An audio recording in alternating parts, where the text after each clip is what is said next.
Cualquier persona, como yo, o que quiera estar al día en la literatura o en los escritos sobre teoría política contemporánea, descubre que buena parte de ella está dominada por una corriente política denominada republicanismo, que busca recuperar formas políticas antiguas, buscar recuperar las formas políticas de la antigüedad romana, de las ciudades del Renacimiento, la forma política de la Revolución Americana, y adaptarlas a las circunstancias políticas de nuestra época. Por un lado es histórica, por un lado busca recuperar valores antiguos como el de ciudadanía, el de virtud, el de libertad. Por otro lado, busca adecuar esos conceptos a las necesidades o a las características de las democracias actuales. Mi conclusión es que esta filosofía política es en buena parte de ella incoherente y está plagada de errores. Mi idea es comentar críticamente esta filosofía. Por un lado es una filosofía sumamente interesante, creo que hay que estudiarla, hay que abordarla con rigor, pero por otro lado creo que tiene unos fundamentos teóricos que podrían llevar a la sociedad a daños de cierta consideración. Por eso mi intención en esta cápsula es criticarla. Los republicanos modernos han buscado siempre, como hace por otra parte cualquier ideología, referentes intelectuales en el pasado. Y buscan dos tipos de referentes. Uno, histórico, o sea, buscan formas históricas, formas políticas de la antigüedad, en las cuales se vea reflejado esta filosofía, y por otro lado también, obviamente, buscan una serie de autores que normalmente se corresponden con los filósofos, digamos, dominantes en esas épocas históricas, que anteceden o que sirven de respaldo intelectual a las tesis del moderno republicanismo. Cualquier ideología que se precie normalmente no dice que nace de la nada, sino que intenta rastrear en el pasado autores, épocas, costumbres o instituciones que pueden ser de utilidad. Los republicanos escogen, por lo menos buena parte de ellos, una serie de momentos históricos. Escoge, por ejemplo, la República Romana, que es para ellos uno de sus antecedentes más claros. Podían buscarlo también en Grecia. Grecia, curiosamente, aunque algunos autores hacen hincapié, no hacen especial énfasis en la historia de las ciudades-estado griegas, básicamente porque eran muy diversas y muy diferentes en su apreciación, y porque los resultados que trajeron pues no fueron tampoco especialmente buenos. Pero ellos tienen un modelo republicano basado básicamente en sus orígenes en la República Romana, la época previa al imperio, en la cual pues había una serie de instituciones más o menos selectas, o sea, había una constitución, decían ellos, mixta, pues que combinaba una cierta democracia, una cierta participación popular, con ciertos órganos aristocráticos y con algunas figuras dominantes a nivel monocrático, o sea, combinan la monarquía, la democracia y la aristocracia. La democracia, los sufragios, los comitia centuriata, que eran una especie de comicios, pues eso sí, estaban amañados. Había una especie de gerrymandering primitivo, de tal forma que las centurias de los patricios siempre fueran más que de los plebeyos. Pero bueno, tenía cierto componente popular, había un senado y había unos cónsules, que representarían el aspecto, pues, lo ven teóricamente como un momento histórico bueno, en la época de la expansión de Roma, en la época aparentemente de los valores cívicos y republicanos, que eran aquellos viejos romanos, que representaban una serie de valores, de virtudes y de ética que a ellos les gusta mucho, y era supuestamente una sociedad estable y bien ordenada. La realidad no dice eso, era una sociedad enormemente imperialista, era una sociedad enormemente esclavista, con esclavismo a gran escala y azotada por sinnúmero de guerras civiles. La historia posterior valoró muy bien a Roma, pero desde el punto de vista incluso de los valores republicanos no parece ser un ejemplo, una sociedad enormemente corrupta, como se puede ver, por ejemplo, en la actitud personal de buena parte de sus ciudadanos. Cicerón, por ejemplo. Cicerón estuvo inmerso en varias causas por corrupción, y Cicerón pasa por ser uno de los principales teóricos del republicanismo, con sus filosofías también de las constituciones mixtas, igual que Polibio, que era una sociedad que no era especialmente ejemplar ni modélica, incluso para un republicano. Eso sí, como aquellos autores teorizaban sobre el tipo de cosas, y fue una experiencia histórica de república, esto es de una sociedad no gobernada hereditariamente, sino gobernada por una especie de instituciones bastante complejas, con sus tribunos de la plebe, que es lo que llamarían ahora las instituciones guardianas y cosas por el estilo.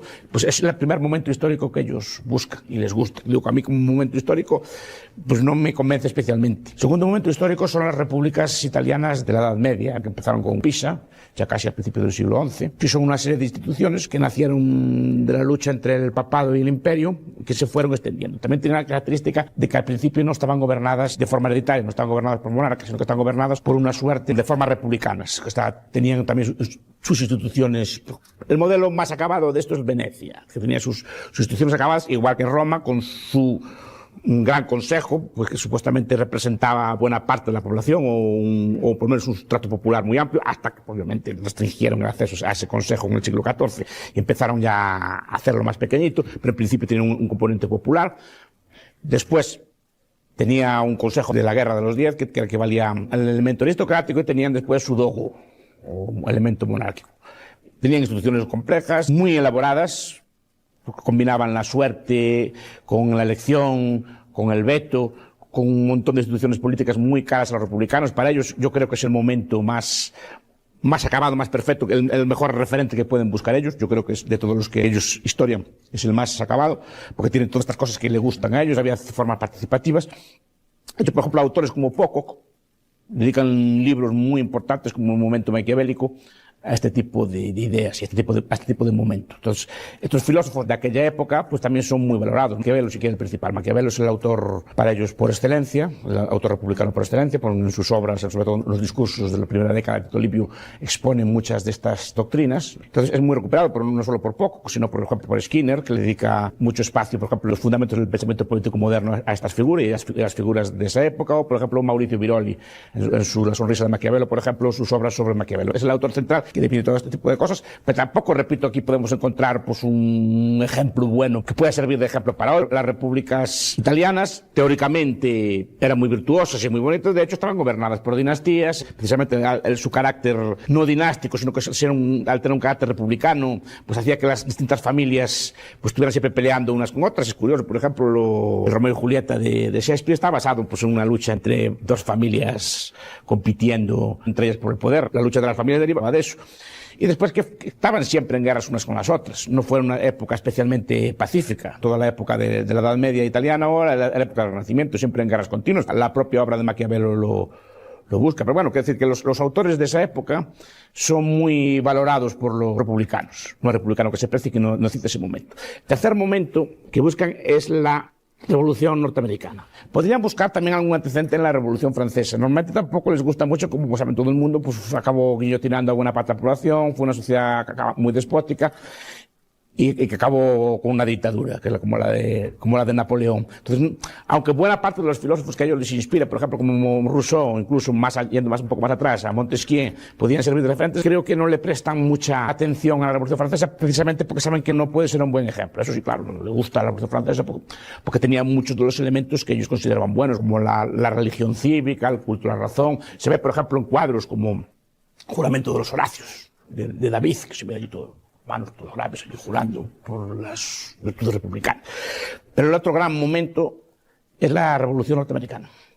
Por ejemplo, otro gran republicano como Gordon Wood dedica varios libros a la Revolución norteamericana, porque también es una revolución que supuestamente con Jefferson, con Madison, con otros autores, destacan las virtudes republicanas, destacan la idea también de los tres elementos: democrático, senatorial o aristocrático y monárquico. El presidente norteamericano es presentado como un monárquico, pero todos los tres combinados al mismo tiempo, y plantean constituciones también complejas, con vetos, pesos, contrapesos, contrabalanzas, etcétera. Entonces, que quieren representar una especie de virtud republicana, una especie de virtud de modelo republicano. Probablemente fuera la más exitosa. Lo que pasa es que la República Americana pronto, digamos, cambió de forma y se convirtió en una forma política distinta. De aquella deliberación primitiva de los ciudadanos que discutían así, fue sustituida por una especie de suerte de democracia de masas y se abandonaron buena parte de los principios de la República. Como modelo, pues, también pues parece muy bien al principio, porque claro, como todos sabemos que era una democracia un poco trucada. Cualquiera que lea un revisionista histórico como Gore Vidal ve que aquellos supuestos republicanos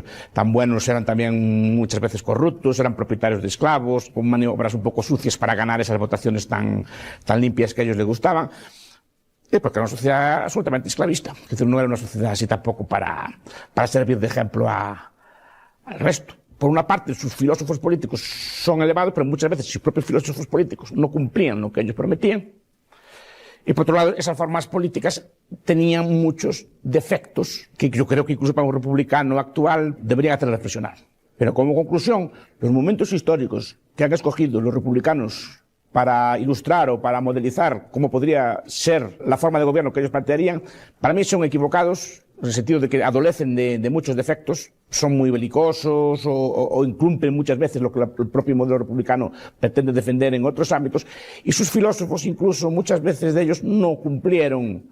De hecho, con lo que prometían a la hora de elaborar su discurso. Es decir, que los propios políticos republicanos de aquella época, los propios teóricos políticos republicanos de aquella época, pues muchas veces pues, no eran ejemplares en el sentido que ellos pretenden enseñar a los demás. Ahora vamos a hablar del concepto central de la filosofía republicana, que es el concepto de libertad. El concepto de libertad republicano difiere bastante del concepto de libertad tradicional. El concepto de libertad tradicional es una libertad derivada de la no interferencia. Es decir, decimos que una persona es libre si alguien no le obliga, digamos, usando la fuerza o interfiriendo violentamente en su conducta. Entonces consideramos libertad como una libertad negativa, es decir, simplemente que otros no nos hagan daño, no nos impidan llevar a cabo nuestras acciones. El concepto de libertad republicano, que está expresado en casi todos sus teóricos, especialmente, por ejemplo, uno de los principales teóricos republicanos contemporáneos, que es Philippe Petit, es un concepto de libertad distinto, es un concepto de libertad como no dominación. Una persona es libre no si alguien no interfiere, sino que alguien no domina arbitrariamente a la otra parte. Que es un concepto que yo personalmente entiendo que es confuso. Porque introduce una serie de ejemplos, por ejemplo, la dominación pues, arbitraria de un patrón sobre un trabajador, una dominación arbitraria, por ejemplo, en una relación familiar, o de un padre sobre un hijo, o de una esposa sobre un marido, el marido sobre la esposa. Es decir, son elementos que una persona se impone arbitrariamente sobre otra. También ponen ejemplos relativos al comercio, a la vida económica, cuando, por ejemplo, un vendedor abusa de la necesidad de su cliente y le impone precios abusivos a ese comprador. Entonces son elementos en los que supuestamente una de las partes arbitrariamente domina a la otra. Y la otra queda, digamos, subordinada a las órdenes o al criterio o al arbitrio de la otra parte.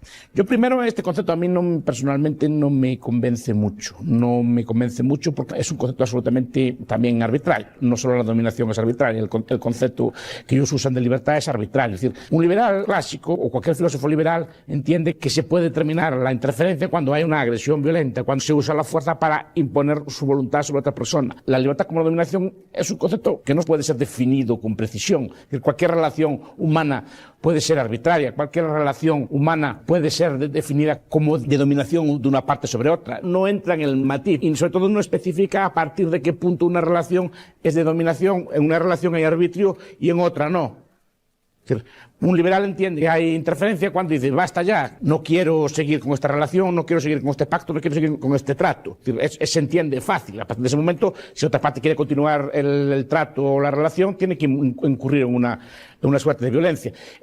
El republicanismo presupone que una relación que es continuada, que se pretende libre, que las dos partes están de acuerdo en seguir, es arbitraria por algún criterio externo a las partes que están interviniendo en ella. Es decir, se podría juzgar desde fuera cuando alguien está dominando a otro, cuando alguien está abusando de otro. Llevar a cabo estas ideas republicanas llevaría a un grave desorden en el ámbito económico, en el ámbito de las relaciones laborales o en el ámbito incluso de las relaciones familiares, porque una tercera parte se vería, digamos, capacitada para poder imponer cuál es el criterio correcto de una relación. Por ejemplo, una relación comercial, cuando hay abuso. Ellos hablan, por ejemplo, también incluyen a veces el concepto de explotación. El concepto de explotación es un concepto muy usado en el marxismo, pero que yo tampoco acabo de comprender en qué consiste. Buchanan decía, creo que con sabiduría, que explotación es cuando a mí no me pagan lo que yo creo que me deben pagar y cuando me cobran lo que yo no quiero pagar. Es decir, a mí hay que pagarme lo que quiera yo cobrar y pagar lo que quiera yo pagar. Es decir, o sea, es absolutamente incoherente. Y explotación es eso. Es decir, yo me siento explotado cuando a mí en una tienda me cobran demasiado. En cambio, nunca me siento explotado cuando yo cobro demasiado. A mí siempre me pagan demasiado poco. Además, repito, es muy disfuncional hablar de conceptos de libertad como no dominación en estos ámbitos. Cuando hay abuso por parte de un comerciante, por ejemplo, no, es que nos cobra demasiado porque yo necesito, claro. Es decir, claro que lo necesito. Y a lo mejor en un caso de una catástrofe, pues dicen que eso es un abuso que suben los precios. Es que si no suben los precios, ese producto escaso estaría mal asignado. Si el agua, por ejemplo, no sube de precio en tiempos de una catástrofe, en tiempos de una sequía, pues la gente seguirá usando el agua para regar piscinas o para regar los campos, cuando ese agua es necesaria para el consumo humano, por ejemplo. Entonces, lo normal es que para hacer que el agua se use en el mejor de sus usos posibles es racionarla y obligar a las personas a renunciar a los usos menos importantes de ese agua para producir ese bien. La explotación en el ámbito laboral, pues tampoco se ve clara. Es decir, cuando yo digo muchas veces, vamos a ver, ¿cómo que hay de una dominación? Yo digo que en un mercado libre no puede existir la explotación. Y ellos dicen que puede existir la explotación. Y digo, cuando yo voy a buscar trabajo, yo siempre, necesariamente, estoy con el patrón que más me paga, y con el patrón que mejor me trata. No hay ningún patrón que me trate mejor. Es decir, porque yo ya le pregunté a todos los patrones, ya pregunté a todos, ninguno me quiso. Los patrones supuestamente más buenos, los patrones supuestamente más elevados, ninguno de ellos me quiso. Yo tengo lo que yo más o menos merezco en cada tiempo y lugar. Otra cosa es que yo piense que merezco más. Pero no es lo que yo piense. El mercado es lo que los demás piensan de mí, no lo que yo pienso. Entonces no puede haber dominación. Es decir, ¿cómo puede haber explotación en ese ámbito? ¿Dónde está la tabla o la medida que dice cuándo yo estoy explotado o cuándo yo estoy bien? Y eso se sometería supuestamente a un proceso de liberación, o se considera libre no tener ese tipo de relación. Cuando, repito, yo ya pregunté antes, ya busqué antes, es decir, no hay una relación mejor. En el ámbito de las relaciones humanas también puede parecer algo semejante. Cuando una persona está dominando a otra, una mujer domina a su marido porque le mande pues ir a la compra o al revés, etc. ¿A partir de qué punto, a partir de qué umbral podemos decir que una persona está dominada?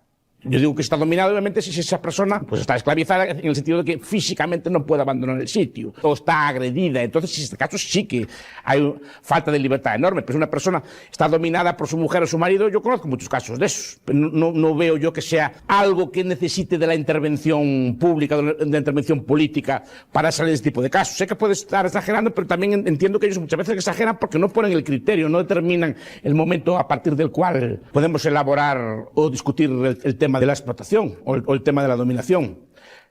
Esto viene a cuento porque el concepto de libertad que tienen los republicanos es un concepto que potencialmente puede extenderse a todos los ámbitos de relaciones humanas y podemos decretar arbitrariamente cuál es el grado de dominación que puede tener una relación o otra relación. Y sobre todo, por otro aspecto, el republicano solo ve el mal en las dominaciones de carácter privada o en las dominaciones de carácter comercial. Nunca ve el mal en las dominaciones arbitrarias que ejerce el poder político. Por ejemplo, la arbitrariedad a la hora de expropiar una vivienda. El gobierno puede decir que simplemente que su casa pues es fea y hay que derruirla, o que quiere caprichosamente que una carretera pase por donde está su casa, o que usted es de una minoría opresora determinada arbitrariamente y por lo tanto tiene que pagar más impuestos, o como tiene más dinero, tiene más rentas, tiene que pagar más dinero. Es decir, lo que determina la riqueza lo deciden ellos.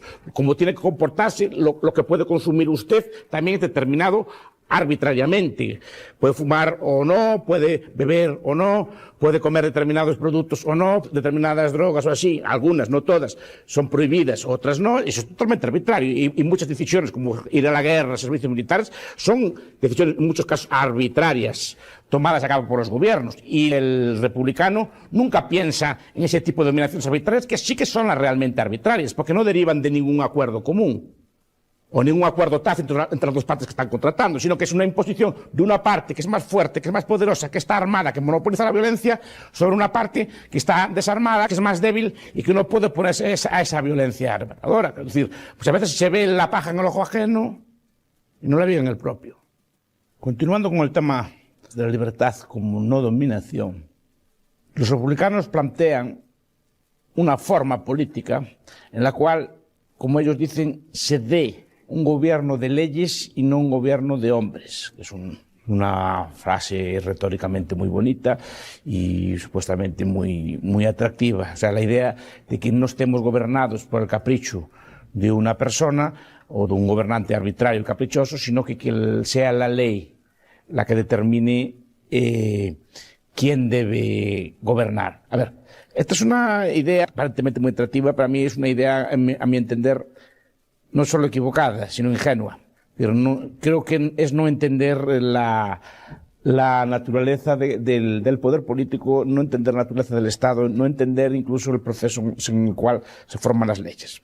Según esta idea del gobierno de leyes y no de hombres, los republicanos pues defienden por el establecimiento de constituciones, establecen normas claras o procesos bien establecidos para la elaboración de las leyes. Cuidado, con el agravante de que no importa el contenido de la ley, solo importa el procedimiento. O sea, solo importa que la ley esté correctamente hecha, independientemente de que la ley sea justa, moralmente o injusta. O sea, el criterio de justicia, el criterio de moralidad viene determinado por el procedimiento seguido. Y el procedimiento seguido pues, es un procedimiento, pues esto, pues de, como veremos más adelante, pues de democracia, de liberación, de justo proceso, etc.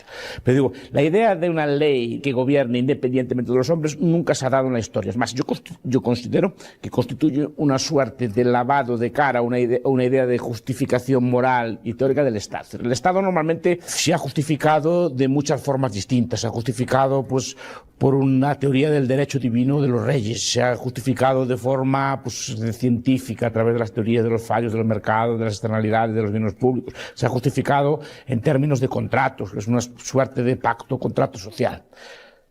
Y esta forma constituye una colaboración más, un ladrillo más al edificio de justificación teórica del Estado. Es decir, frente al Estado, como históricamente se ha desarrollado, como históricamente es conocido que es como una máquina de guerra y como una máquina de predación, se desarrolla la idea de un Estado bueno, de un Estado justo, de un Estado limitado por normas, leyes, cheques y balances, poderes y contrapoderes, balanzas y contrabalanzas, es decir, un poder limitado, un poder bueno, que sería justo, que no cometería abusos y que estaría siempre sometido a la bondad de unas leyes justamente establecidas. Esto es desconocer por completo la naturaleza del Estado. Primero, las leyes siempre son elaboradas por hombres.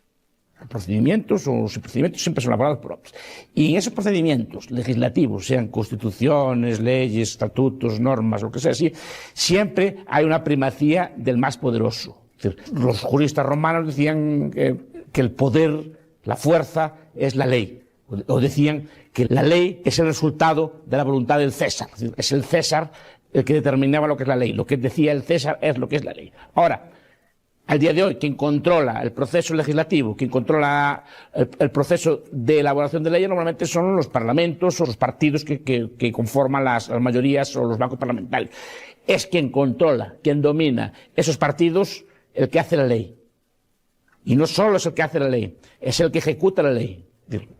Hay un mito, que está muy establecido, es muy popular, la idea de la separación de poderes. La separación de poderes nunca se dio en la historia, es muy raro que se dé esta separación de poderes en la historia, y desde luego a día de hoy no se da. Por ejemplo, en muchos países quien controla el partido gobernante controla el ejecutivo, el legislativo y más o menos indirectamente el poder judicial a través del nombramiento de los órganos de control de los jueces. Entonces, quien hace las leyes es el mismo que las ejecuta y es el mismo que vigila de su cumplimiento. Y eso pasa en buena parte de las democracias existentes en el mundo. Siempre por un mecanismo u otro. Son personas concretas, personas poderosas, las que dominan ese partido por los motivos que sean, porque tienen más influencia, porque tienen más capacidad de recaudar votos, porque tienen pues mejor organización o más habilidad para el juego político. Esas personas que dominan ese aparato de partidos son los que hacen la ley y son los que ejecutan la ley. Es decir, la ley al final tampoco es llevada a cabo sin los hombres. Es decir, la ley puede seguir un procedimiento correcto, muy justo, muy deliberativo, muy igual, muy equitativo. ¿Qué pasa con su implementación? Los virreyes de Indias españoles decían, acátese la norma pero no se cumpla. Es decir, ¿cuántas leyes están ahí, todas con su debido procedimiento, que no se cumplen? No se cumplen bien porque no hay voluntad de cumplirla. Lo decimos nosotros, simplemente la ley se aprueba, pero no se dotan los medios para su ejecución, los medios para su control, o se falsea la ley en la elaboración de los reglamentos de la ley. O sea, la ley es muy bonita, que todos los guatemaltecos o todos los españoles tengan todos los mismos derechos y tal cosa. Después hay que elaborar un reglamento de cómo se desarrolla la ley, y ahí se falsea o se puede falsear la ley. Y todos estos tres elementos, el reglamento, la ejecución y la supervisión, requieren de decisión de personas. Entonces digo, la ley puede estar muy bonita, simplemente no cumplirse porque no se ponen los medios, o simplemente porque el juez entiende que esa ley está bien así como está y no hace nada por ejecutar, o mandando la ejecución, como pasó en varios casos, hay muchos casos históricos de esto, es decir, que el juez decreta que suspenda la ley o se suspenda la norma, simplemente el ejecutivo no le hace caso. No, simplemente no le hace caso al juez. Y el juez, sin la fuerza del aparato de coerción, no es nada. Entonces, en última instancia, quien ejecuta la ley es el poder el soberano, el que domina los medios de coerción. Por eso digo que al final la ley siempre es ejecutada por humanos. Puede ser más o menos arbitraria, pero el arbitrio no está en la ley, sino en cómo se ejecuta o se implementa la ley. Entonces digo que es una forma de lavar la cara al Estado. El Estado o los gobernantes siempre han intentado camuflar su poder pues detrás de cortinas de humo. Es decir, no, nosotros no mandamos, manda el pueblo. No, nosotros lo que estamos haciendo es la voluntad de Dios, o estamos haciendo la voluntad del profeta. Es decir, no diciendo mandamos nosotros, siempre dice que están obedeciendo el mandato por la voz de alguien. Ese alguien puede ser el pueblo, puede ser Dios o puede ser la ley. Pero al final, quien ejecuta la política son personas y arbitrariamente deciden si se toma o no. Es decir, pero olvidan que el Estado siempre y necesariamente es una máquina de coerción. Esto es, un grupo de personas organizadas que monopolizan la violencia en un territorio. Esta es la definición de Max Weber. Es decir, el gobierno es violencia normalmente usada al servicio de los gobernantes. Los gobernantes, al final, pueden ser más o menos buenos, pueden ser más o mejor intencionados, pero al final, precisamente, siempre va a ser lo que quieren evitar los republicanos. Al final, el gobernante va a hacer su arbitrio, y en su arbitrio está el ser bueno, el ser justo, el ser benéfico, está el ser malo, malvado y ladrón. Pero al final dependemos siempre no de las leyes, no de la calidad de las leyes, sino de la calidad de las personas que forman parte de ese gobierno. La República, al final, consigue que aún haya más arbitrio. ¿Y por qué? Paradójicamente, porque nos desarma. Es decir, el peor desarme que puede tener una persona frente a sus gobernantes es pensar que estos son benéficos y justos.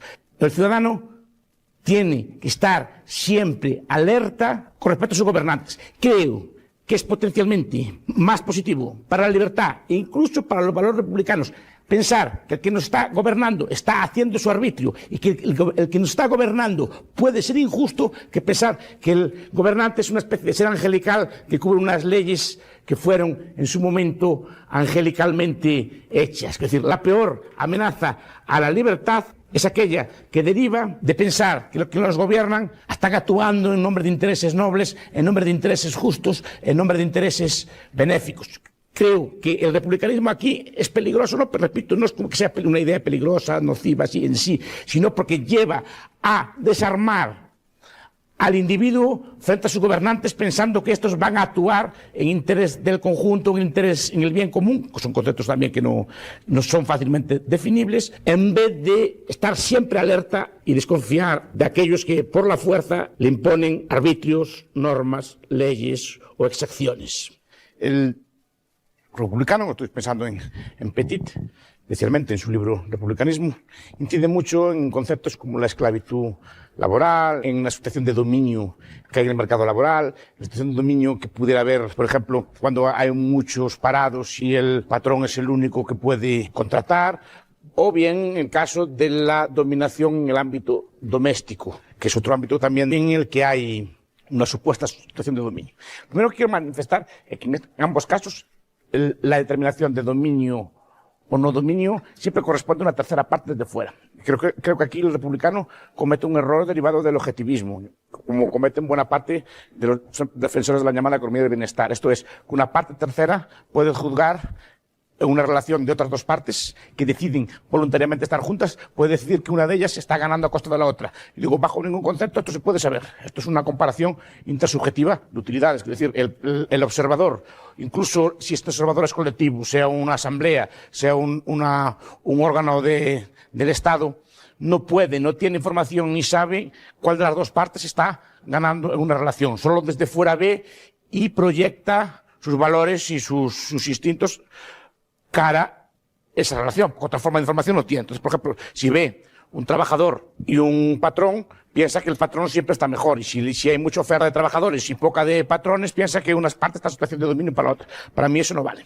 No es un concepto que lamentablemente no comparto. Una relación libre, no dominada por la fuerza física, en la cual no hay una relación de esclavitud y cualquiera de las partes puede libremente disolver el vínculo, no es una relación de explotación. Por un principio de preferencia revelada, si dos personas están juntas, cooperando, será porque a las dos partes, primero, les conviene, segundo, porque ninguna de las dos partes encontró nada mejor. La idea de que una parte puede dominar a la otra es un prejuicio a priori. Lo que no quería preguntar es, si no estuviera ese patrón ahí a contratar a ese trabajador, ¿estaría el trabajador mejor o estaría peor? Si no estuviera allí a contratarlo. Te digo, ¿dónde está el dominio? ¿Dónde está el abuso? ¿Dónde está la situación? La situación de abuso no, simplemente cambian las circunstancias, incluso económicamente puede ser positivo, como situación de competencia, bajen los salarios, porque de esa forma es la única forma que el patrón puede contratar más trabajadores y remediar en cierta forma el paro. Si sigo contratando a los trabajadores al precio de antes, sí que genero paro. Si puedo bajarlos, por lo menos puedo emplearlos a todos. En cierta medida puedo conseguir que todos ellos se coloquen. Pero lo que no acabo de ver, aun quitando el aspecto económico, es dónde está el dominio. Supongo que el obrero preguntaría a todos los patrones de la zona. Si va con ese, es porque fue el único que le hizo caso, y desde luego, de todos los patrones que hay, fue el que mejor lo trató. No encontró ninguno que lo tratara mejor. No sé por qué hay dominio. Desde nuestro punto de vista liberal, el dominio solo se da cuando hay fuerza, cuando hay agresión, cuando hay imposibilidad de que una de las partes se pueda marchar de la relación. Si una de las partes se puede marchar de la relación, no hay abuso ninguno. Si se aplicaran las leyes republicanas, lo que conseguiríamos es que el patrón simplemente no contratase a nadie. Porque hay una idea también de que el patrón tiene necesidad de contratar a las personas. La necesidad de contratar a unas personas es a un precio, no es a cualquier precio. Y después otro aspecto muy importante, que yo le veo al republicano, que solo ve la mitad de la relación. Solo ve una de las partes, la que él considera, supuestamente, objetivamente, que no es así, como más débil y, digamos, que fuerza o domina a la otra parte a contratar las condiciones que el republicano decide. Me explico. Supongamos que la Asamblea Republicana o la Asamblea Deliberante decide que el trabajador vale 100 quetzales. Supongamos que el mercado marca 80. Entonces, el Estado forzaría a una de las partes a pagarle a la otra 100 quetzales, pero lo forzaría. Cuando, de otra forma, podría llegar a un acuerdo libre entre ellas por 80 quetzales, pero es obligar a una parte a pagar un precio que él no quiere por otra parte. La relación de dominio se transferiría de una parte a la otra. En este caso, la comunidad coercionaría a esa puesta parte más fuerte para obligar a la otra. Es decir, es el viejo error que ha derivado históricamente en cantidades enormes de paro, de que las cosas o las relaciones tienen una especie de precio justo. Precio justo que viene determinado no se sabe por quién, por un supuesto legislador, por una deliberación. O sea, la Asamblea Deliberante decide cuánto otra persona le tiene que pagar a otra persona, no cuando lo tengo que pagar yo, sino cuando otra persona le tiene que pagar a otra persona. Me parece muy injusto. A mí me parecería justo si la Asamblea Deliberante también se obligase a sí misma. Es decir, cada persona a pagar ese bien. Es decir, pero lo que estamos haciendo esa asamblea o este organismo es obligar a esa persona empresaria a pagar lo que la asamblea entiende a otra persona. Estamos cambiando una supuesta relación de dominación ficticia por una relación de dominación real de una parte, la asamblea, sobre un individuo concreto. Y desde luego también se ve este fenómeno en ámbitos no catalácticos. Es decir, el ámbito cataláctico son los ámbitos donde hay precios de mercado, donde hay relaciones de mercado, donde puedes establecer precios a través del cálculo monetario. Pero relaciones supuestamente objetivas de dominación que se dan, por ejemplo, en el ámbito doméstico. Obviamente, en el ámbito doméstico puede haber agresión y un liberal siempre tiene radicalmente que condenar la agresión física, la agresión que implica restringir la libertad de movimientos, la agresión, incluso, pues, en unos casos, pues, daños mayores, lesiones severas o incluso la muerte, como por desgracia pasa en muchos países del mundo. Obviamente eso es condenable, pero ahí hay violencia, hay agresión, ahí hay interferencia. El debate republicano se plantea en otros términos. El debate republicano no está planteándose solo eso. Ahí obviamente estamos todos de acuerdo que la agresión no debe ser permitida. Ahora, estamos partiendo del base de que hay relaciones en las cuales no hay violencia, pero supuestamente para el republicano son asimétricas. Y habla del dominio, por ejemplo, del marido sobre la mujer en el ámbito doméstico, del novio sobre la novia. Es el mismo caso que antes. Si dos personas están libremente, sin usar violencia, juntas, será porque a ambas partes le conviene. Desde el momento en que hay amenaza, agresión, sí que entiendo que se debe intervenir. Mientras, no. Mientras las personas estén libres y no se quejen, y no haya una agresión, no se quejen o no intenten romper con esa relación y les sea impedido. Pues yo no veo dónde está el dominio en esas partes. En una relación, ¿quién manda? Y a lo mejor no se puede saber quién manda ni quién gana. Yo creo que si una relación también de corte pues, matrimonial o de corte afectuoso, o una relación de amigos, están juntos, será porque ni él encontró nada mejor, ni ella encontró nada mejor. No encontró ninguno de los dos nada mejor. Entonces, ¿cómo podemos decir que eso funciona. Es decir, las parejas, las relaciones humanas son relaciones enormemente complejas. Son relaciones, lo decimos nosotros, praxeológicas, no cataláticas. Es decir, hay múltiples factores que nos llevan a la asociación. Es decir, yo a lo mejor puedo estar dominado, puedo estar cumpliendo la decisión arbitraria pues, de mi esposa, de mi novia o de mi hermana o de quien sea, porque a mí me conviene. Prefiero que me domine esa persona porque me trae una serie de ventajas, pues, por muchos factores, porque me agrada su compañía, porque es muy inteligente, porque es muy guapa, porque tiene mucho dinero, porque es muy agradable en el trato, porque cocina muy bien, por los factores que yo entiendo que son en cada persona subjetivos, a estar no dominado por una persona pues que me agrade menos. Si imponemos reglas de conducta de este estilo, yo a lo mejor estoy dominado y a lo mejor a mi potencial cónyuge le gusta que esté dominado y la condición por la que está conmigo es que yo le hago todos los recados, la transporto donde quiera, etcétera. Si evita, por ejemplo, mi dominación, igual rompe conmigo. Yo no quiero que rompa conmigo. Prefiero estar con ella dominado a estar sin ella libre. Es decir, eso, como las razones del corazón o las razones de la mente son muy complejas, yo creo que el poder político no debe inmiscuirse nunca en relaciones personales mutuamente consentidas. Cada persona sabe las razones de su propio bienestar y no tiene que venir ningún ente desde fuera que no conoce la relación a determinar lo que está bien y lo que está mal. Sé que puede parecer radical, que puede ser discutido, pero yo creo que es un principio de no intervención, que tiene relación con lo que dijimos en una cápsula anterior, de que no tenemos que estar vigilantes con todo. Hay que estar vigilante normalmente la propia persona de sí misma. Otro concepto que es muy usado o que es muy atractivo de la filosofía republicana es el concepto de participación política y deliberación. La filosofía republicana entiende como muy positivo la participación de la población en la toma de decisiones políticas. Y no solo participación en el sentido de que vote regularmente cuando haya unas elecciones o haya un referéndum, sino que se implique de una forma u otra en la toma de decisiones. Entonces, gustan mucho de las asambleas, ahora que la tecnología lo permite, la democracia electrónica, gustan mucho de jurados de participación ciudadana y han desarrollado muchas prácticas derivadas a la consulta o a la participación de los ciudadanos en la vida política y en la determinación de las llamadas elecciones sociales. Es decir, le gusta mucho la democracia, le gusta mucho la participación, le gusta mucho la involucración del pueblo en el gobierno. Aparte de lo que vimos antes, que es muy difícil olvidar que el gobierno es siempre una minoría y normalmente es una minoría que se impone al resto. Creo que es otro lavado de cara de la filosofía republicana del gobierno, es decir, que el gobierno al final resultaría como una especie de representante de la voluntad del pueblo participante. Olvida muchas otras cosas. Primero, a un liberal no le interesa tanto la participación como los derechos, es decir, como los derechos positivos. Un liberal, por ejemplo, dice, pues puede ser muy democrático, muy enriquecedor deliberar sobre si una mujer tiene que llevar velo o no. Un liberal diría, yo no tengo por qué llevar velo, es decir, tengo derecho a ir vestido como quiera, sí o no. El republicano no, para él sería bueno que participáramos todos allí a deliberar sobre cómo tienen que ir vestidas otras personas. Yo personalmente no acabo de ver tan normal que yo tenga derecho a decir, pero ¿quién dice eso?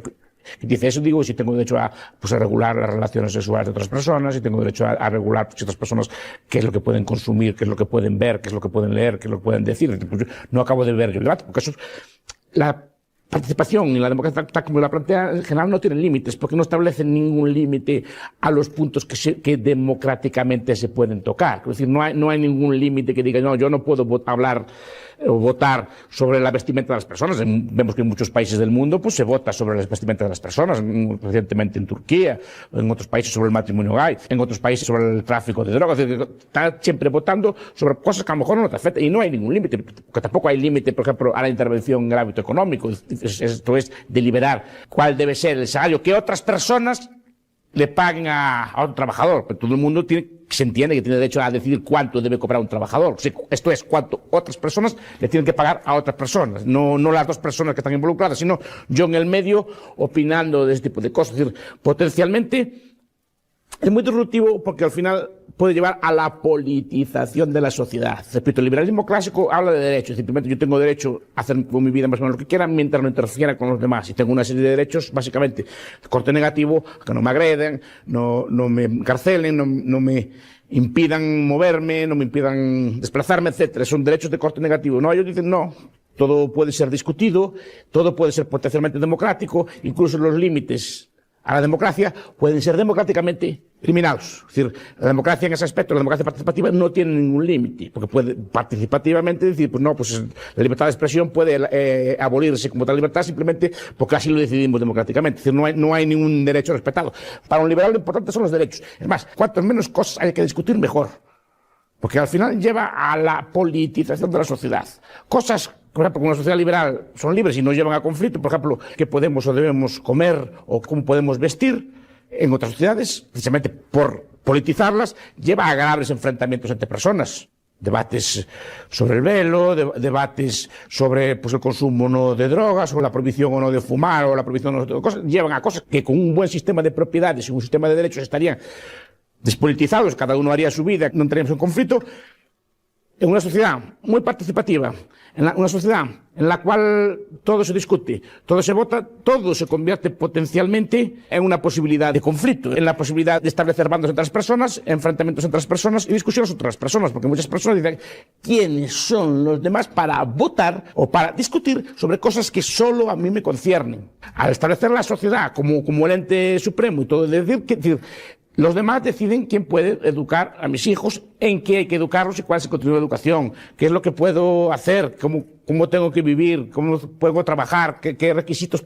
tengo que hacer para mover. Todo está sujeto a deliberación. Entonces digo, por un lado, lo que se ve como muy positivo, puede ser muy positivo en algunos ámbitos concretos que pudiera ser, que si existe alguno, en los que sea necesaria pues la discusión o una elección colectiva.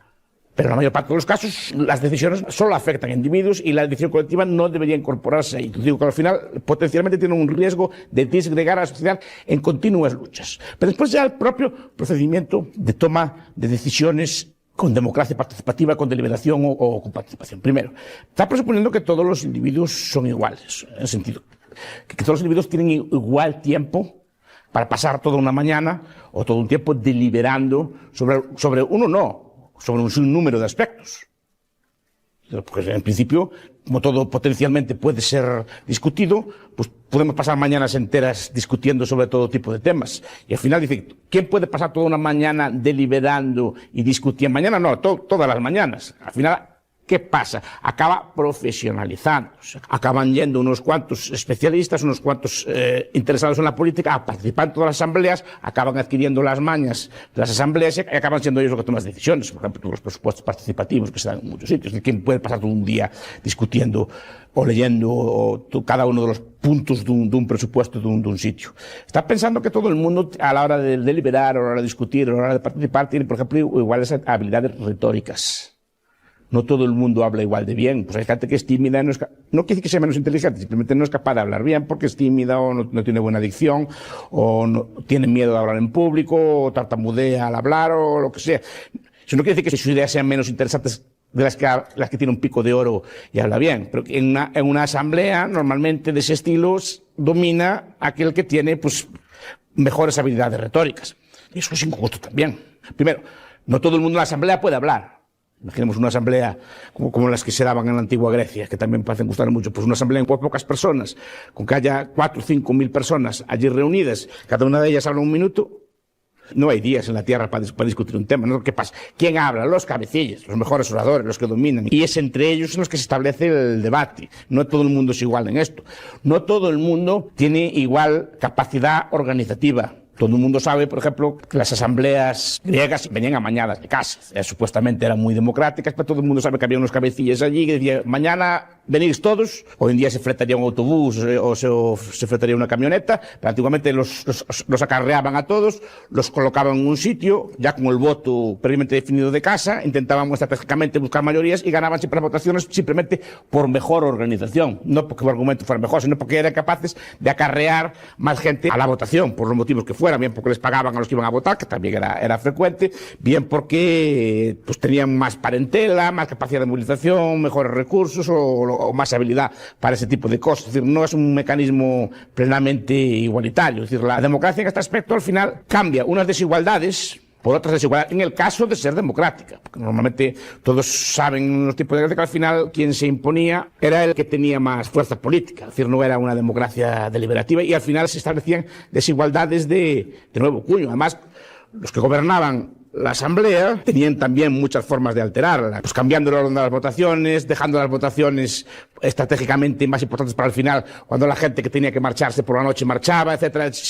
Hay muchos trucos y tretas y trampas. Hay una tecnología de ganar votaciones de este estilo, que al final serían las que se impondrían este tipo de cosas. Pero mi crítica, para concluir, fundamental a este tipo de doctrinas, es la idea de que no es positivo que una sociedad esté permanentemente politizada, que lo esté discutiendo todo, sino que para mí lo ideal es que cada persona tenga más o menos claros cuáles son sus derechos, que sus derechos no puedan ser interferidos por otras personas, y dejar la política pues para otro tipo de discusiones, porque la política al final siempre es imposición violenta de una parte sobre el resto, sea o no acatada.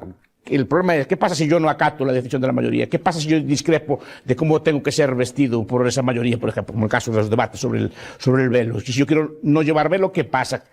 Porque tengo que acatar esa decisión, es en última instancia. Uno de los instrumentos que han diseñado los republicanos para afrontar los problemas derivados de la dominación es la idea de que las personas deben disfrutar o deben tener derecho a algún tipo de autonomía material, algún tipo de autonomía financiera, para poder, digamos, desarrollar su vida sin que nadie los domine, sin nadie que los coercione, sin nadie que les imponga. Una de las medidas más exitosas de este programa es la idea de una renta básica de ciudadanía. Esto es, la idea de que cada ciudadano, por el mero hecho de existir, por el mero hecho de disfrutar de la ciudadanía, tiene derecho a que el Estado o los gobernantes le presten de forma incondicionada una renta vital para toda la vida, calculada según algún tipo de mínimo de subsistencia, según algún tipo de cantidad para subsistir, y que permita, por lo tanto, a las personas por no tener que depender de jefes arbitrarios, no tener que depender de maridos arbitrarios, no tener que depender de muchas situaciones que en la vida cotidiana pues supuestamente son de dominio y de dominación. Yo, obviamente, estoy en contra de la renta básica. Primero me remito a un excelente libro del profesor Juan Ramón Rayo que se llama así, Contra la renta básica, que explica y expone perfectamente este tipo de ideas y las critica con solvencia, un paper también que hice yo, pero en general estoy radicalmente en contra de la renta básica. Primero, por el concepto de derecho negativo y positivo. Es decir, se puede establecer la idea de que yo tengo un derecho a recibir algún tipo de contraprestación de otras personas solo por el mero hecho de existir. Es decir, otras personas están obligadas a mantenerme, a pagarme, a trabajar, porque al final la renta básica es obtenida con trabajo que después se monetiza, con trabajo que después se transforma en dinero, y ese dinero se transforma en impuestos, y esos impuestos son los que financian la renta. Pero al final, en última instancia, yo tengo que trabajar una serie de horas para mantener a un grupo de personas, pues por el mero hecho de existir. Pues, como diría Van Parijs, para mantener a los surfistas.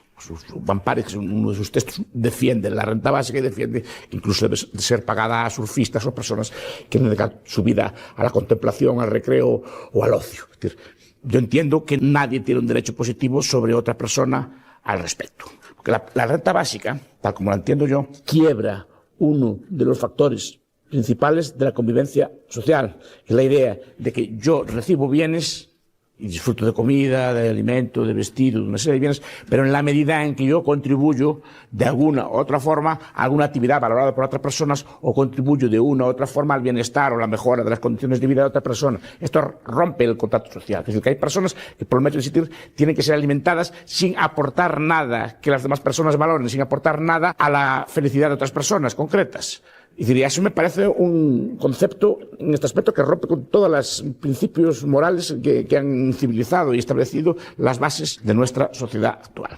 Aparte de este elemento moral que para mí es suficiente para invalidar moralmente este concepto, mi crítica es moral, no es una crítica de corte económico, muchas veces se quiere plantear, hay factores que invalidan, factores prácticos que a mi ver invalidan el concepto de renta básica. Uno, la renta básica, para ser prestada, para que funcione, tiene que ser siempre ejercida como derecho por unos pocos. Es decir, todo el mundo de acuerdo puede comprar la renta básica, pero no todo el mundo puede disfrutar de los beneficios de la renta básica. Es decir, no todo el mundo puede dedicarse al ocio. Todo el mundo se dedica al ocio, al surf, a pintar con conchas o cualquier cosa así. ¿Quién financiaría la renta básica? Si todos hacen uso de su derecho a la vez, no hay forma de financiar una renta básica. Lo que están diciendo en última instancia los defensores de la renta básica es que unas personas tienen que trabajar para mantener al resto, porque de aplicar todos la renta básica a la vez, este derecho no tendría entidad, no habría forma de financiar esto. Más, en la medida en que se extienda ese derecho, las personas que trabajan tendrán que trabajar cada vez más para mantener a los otros. Es decir, aún por encima, lo que se quiere evitar supuestamente la situación de dominio, aún se agravaría más la situación de dominio. Es decir, los pocos que trabajaran tendrían que pagar cada vez más y más y más para mantener a la creciente demanda de rentas básicas, la creciente demanda de ocio, la creciente demanda de recreo. Es decir, la renta básica obviamente se puede mantener si son pocos a cobrar y muchos a pagar. Si eso se extiende como derecho, poco va a durar eso. Hay un problema práctico también derivado de cómo se establece el derecho de ciudadanía.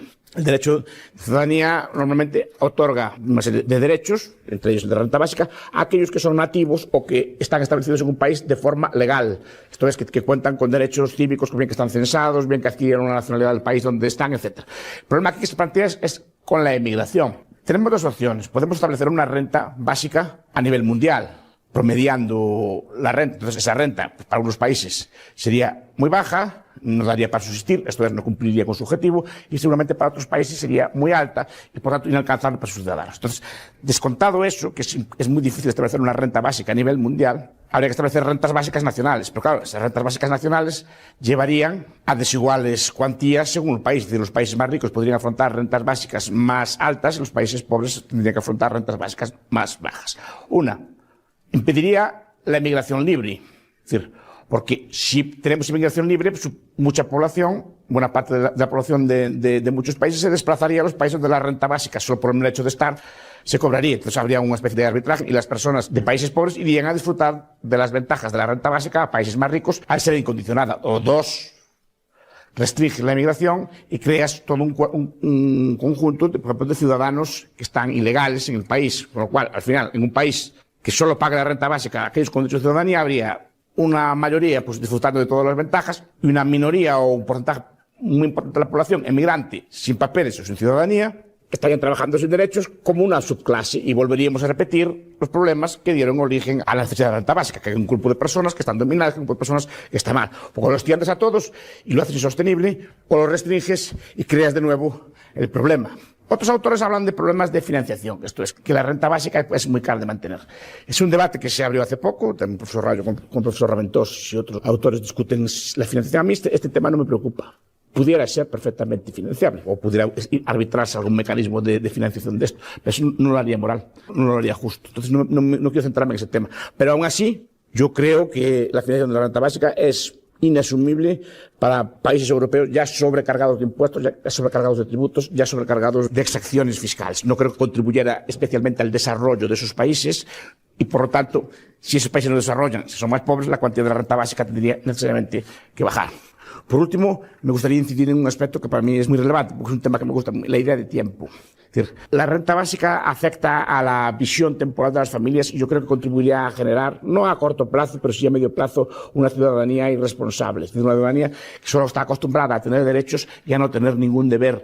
Una ciudadanía en la cual no habría por qué respetar las normas más básicas de convivencia para seguir aún así siendo alimentado por el resto de la colectividad. Es decir, podemos llevar una conducta de disipación, podemos llevar una conducta incluso gamberra, podemos llevar una conducta de todo tipo, el Estado nos seguiría financiando igual. Es decir, no estaría financiando esa renta a nuestra conducta. Podemos ser perfectamente desleales con nuestros amigos, desleales con nuestros padres, etc. Además, sin que pase nada. Podemos llevar una conducta pues, de mentir, de engañar, etc., sin que pase nada. Es decir, nuestras conducta no tendría consecuencias a nuestra vida, porque nos irían financiando igual. Y aparte que afectaría, por ejemplo, los valores familiares, los valores amistosos, cosas por el estilo. Es decir, perderías, por ejemplo, la idea de deber ayudar a los ancianos. Porque ¿por qué vas a ayudar a los ancianos si ya tienen una renta básica? ¿Por qué vas a ayudar a los jóvenes si ya tienen una renta básica? ¿Qué respeto se mejoraría el respeto, por ejemplo, de los hijos hacia los padres en una circunstancia de renta básica? ¿En qué sentido? Si un hijo, por ejemplo, discute con su padre porque no le deja salir o le quiere poner algún tipo de norma de autoridad, pues el joven dice, pues me marcho, yo y mis amigos, entre cuatro, sindicamos una renta y ya podemos vivir los cuatro sin trabajar. Es muy difícil establecer valores de familia, valores de lealtad, etc. Porque hagamos lo que hagamos, no tiene consecuencias. Vamos a abordar otro de los puntos centrales del pensamiento republicano, que es la idea de virtud cívica y de ciudadanía activa. A nosotros siempre nos han enseñado pues, una serie de virtudes, pues la templanza, la justicia, la equidad, pues, la honradez, la lealtad, etcétera. Cada uno tiene las suyas y es una serie de valores que dependen pues, de la moral de cada uno, de la moral religiosa que tenga cada uno, de la moral social que tenga cada uno. Pero los republicanos plantean a mi entender, un nuevo concepto de virtud, que es el de virtud cívica. Es decir, la virtud central para ellos no son virtudes en el ámbito individual o en comportamiento interindividual, sino que son virtudes relativas al ámbito de lo político. Entonces, hablan de una especie de virtud cívica que consiste básicamente en amar a la patria y participar cívicamente en ella. Por amor a la patria es el título de uno de los libros de los principales republicanos, Mauricio Viroli, y va en esa línea, es decir, pues es el amor a la tierra que nos nace, es normal que las personas quieran más a su tierra que a las otras tierras, y es normal que el individuo se comporte así. Pero el concepto de patriotismo no es nacionalista, es una especie de amor a la patria, en el sentido de amor a la Constitución, de amor a sus leyes, de amor a sus normas, de amor a ese ente benigno que supuestamente evita que seamos dominados. Habermas usó un concepto parecido, que creo que puede ser, que es de mucha utilidad a los republicanos, que es el de patriotismo constitucional. Es el amor no tanto a una nación por el hecho de serlo, sino a esas normas, a esas formas de convivencia que consiguen que vivamos libres y en libertad. Para ello, los republicanos les gusta establecer una serie de rituales cívicos y una serie de rituales por amor a la patria. Y enfatizan mucho en ello. No solo amor. Primero, me extraña que se pueda amar así una constitución, se pueda amar una cosa tan abstracta, tan etérea y que debe ser incluso un amor tan grande. No sé por qué hablan de amor. En todo caso, yo hablaría de respeto o hablaría de otro tipo de sentimientos. Pues porque hay que amar una norma, porque hay que amar una constitución, porque hay que amar un documento escrito. ¿Y cómo se expresa ese amor? Pues se expresa con rituales cívicos. Un escritor inglés llamado Michael Burleigh escribió un libro hace unos años que se llama Poder Terrenal. Ahí nos narra cómo en muchos países se han establecido rituales cívicos, religiones cívicas, porque tienen todo el carácter de una religión, en la que se exprese ese amor al Estado. Se expresa, por ejemplo, a través de días oficiales del país, días de la patria. Esos días son festivos, esos días los políticos leen grandes discursos, grandes proclamas de la grandeza de la patria, de la grandeza histórica de la patria, de los logros que hicimos y de los que nos dimos en común. Son discursos muy tópicos, se reducen a fiestas. Los franceses hacían rituales, pues plantaban árboles de la libertad, hacían el culto a Dios a la razón. Entonces, hay toda una serie de desfiles militares que además que exhiben mucho, pues reuniones cívicas, homenajes a la bandera, homenajes a los poetas, escritores o militares patrios, así de mucha gloria. Muchos países establecen ese día patrio, lo establecen pues, una figura, un historiador, un literato del día, y ese día lo estudian. Hay muchas formas de establecer rituales por amor a la patria. Yo los considero religiones secularizadas, es decir, porque es exactamente el mismo tipo de culto que se da en una iglesia o un templo a la divinidad, pues se da un título parecido, es una forma de sustitución. Eric Voegelin le llamaría inmanentar el escatón, o sea, el beneficio, la vida ultraterrena, la sociedad futura, el premio que se nos promete en la otra vida, antes era trascendente, estaba en el otro mundo, estaba más allá de este mundo. Ahora no. El escatón está situado en la tierra, es inmanente, no es trascendente. Es decir, que ahora nos prometen pues, una religión o una sociedad que está pues, basada en el amor a la patria. Yo dudo mucho de la eficacia de eso y dudo mucho que se pueda, salvo que se use un proceso muy elaborado, muy complejo de educación o de entrenamiento de la ciudadanía, que se pueda conseguir ese tipo de amor. El amor a la propia tierra es normal, el amor a unas normas de la Constitución, yo creo que solo puede ser creado. Solo puede ser establecido a través del proceso educativo y a través de una serie de normas. De ahí, por ejemplo, que este tipo de amor a la patria, cuando leemos los textos de los republicanos sobre la educación, inciden casi todos ellos en el control de la educación por parte del Estado y, sobre todo, que sea un control activo. Es decir, buscan deliberadamente crear el amor a la patria con esta constitución educativa. Si, por ejemplo, todos los países del mundo, aparte de las asignaturas específicas, por ejemplo, que en muchos países del mundo se llaman ciudadanía, o ética de la ciudadanía, que es un conjunto de valores normativos, sin discusión, que se le enseñan a los niños para cómo deben comportarse cívicamente, pues pagar impuestos, votar casi obligatoriamente, participar en las asambleas, una serie de deberes típicos que se les enseñan, unas normas de ética al respecto de la llamada justicia social, de la distribución, que normalmente coinciden con valores pues socialistas o filosocialistas, solo hay que ver los textos, no siempre, ni necesariamente, pero normalmente de acuerdo con los valores republicanos, son educados en ese tipo de valores, de redistribución de la renta, dentro de obviamente siempre dentro de la polis, porque cuando hablamos de distribución de renta y así, siempre es dentro de la polis o de la comunidad política, no a nivel mundial. Ahí a los republicanos a lo mejor ya no eran tan partidarios de repartir la renta con todos los seres de la tierra, porque uno de los problemas que tiene la polis republicana es que en cierta forma es egoísta. Los derechos solo se le dan a los miembros con todos los plenos derechos de la polis. Digo, solo a través de un sistema coercitivo de educación se puede crear un sistema de valores de este estilo. Y por eso, como corolario, se deduce que el sistema de educación en una sociedad republicana tiene que ser obligatorio, tiene que ser dirigido y tiene que ser orientado cara a los fines que los gobernantes del Estado determinen. Normalmente son fines, repito, dedicados a robustecer esos elementos de los que hemos hablado. En segundo lugar, al republicano le gusta mucho el concepto de ciudadanía activa. Es decir, el ciudadano tiene que ser un ciudadano vigilante, que participe de los actos de la polis, que participe en la toma de decisiones de la polis, esto es, que vote, que delibere, que a través de los mecanismos que hablan ahora, como hablamos otros días, democracia electrónica, etcétera, todo el día dando su opinión, y sobre todo tiene que ser una persona vigilante. Es decir, tiene que estar todo el día vigilando que la polis se comporte bien. Entonces tiene que estar denunciando, controlando, advirtiendo, quejándose, y estar todo el día analizando, estudiando todas las actuaciones de la administración pública para ver hasta qué punto estas se conforman con el ideal republicano. A mí no me gustan las sociedades politizadas, me gustan las sociedades despolitizadas. ¿En qué sentido? Que el aparato político de existir deje a los ciudadanos más o menos cada uno su propia vida, no les imponga una serie de deberes ni valores. Sobre todo porque hay personas que no quieren vigilar a las demás, hay personas que no quieren estar todo el día politizadas, que no quieren estar todo el día discutiendo, no quieren estar todo el día buscando fallos, no quieren estar todo el día alertas, no quieren estar todo el día vigilantes. Hay personas que simplemente quieren vivir su vida, quieren desentenderse de la política y no buscan tanta actividad. Yo muchas veces digo que las sociedades más prósperas, pacíficas, son las menos politizadas, son las que menos participan. Por ejemplo, la ciudadanía suiza participa muy poco. El porcentaje de votación electoral en Suiza es un porcentaje de participación electoral muy bajo. En Estados Unidos, en muchos estados, la participación electoral es muy baja. Eso no quiere decir que sea un pueblo despolitizado, ni sea un pueblo virtuoso, ni sea un pueblo malo. Simplemente es un pueblo que simplemente vive y deja vivir. No quiere estar todo el día controlando, participando en actividades políticas. Porque hay que recordar una cosa. La actividad política es siempre, o casi siempre, una actividad en conflicto. Es decir, siempre es, como diría Dahl, una asignación imperativa de valores de unas personas sobre otras personas. Y muchas personas no quieren estar todo el día vigilando, peleando, discutiendo o preocupándose de los demás. Simplemente quieren llevar su vida y preocuparse de sus propios asuntos. Bastantes problemas tiene. Está preocupándose por los problemas de una polis o de un Estado republicano al que ama supuestamente, pero no deja de ser una especie de comunidad imaginada. Al revés de lo que piensan los republicanos, yo creo que es bueno una ciudadanía despolitizada, poco participativa, porque no haga falta participar.